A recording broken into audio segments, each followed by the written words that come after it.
دا خلک وایي چې د زنانو د جرابونو بغیر مون نه کیږي. دا خبر کمزورې ده. البته دومره ده چې د زنانه د هغه په منځ کې به د مخ او لاس پر قطع خالي وي، باقي ټول بدن به پټي او د خپې ظاهري قدم پړکی پټول خو لازم دي په ښځه باندې، سړو باندې ښځه باندې، لیکن دا ظاهري قدم پټول څنګه دي؟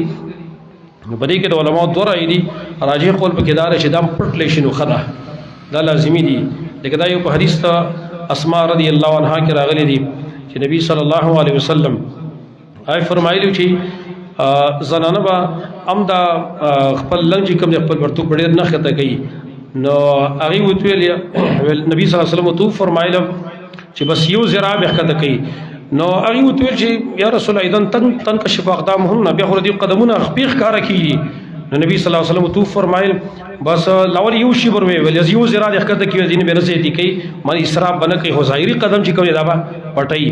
او دارنګه یو بل روایت کې راغلی اگر چې موقوف روایت دی چې د ام سلمہ رضی الله عنها دا نه تاسو له شی مرفوعان دا روایت کمزور دی او موقوفا هغه صحیح دی چې وزنانه مونږ کوي او په یو کمیس کې یو توپ شانت چې په دې کې مونږ کولای شي کني شي کولای.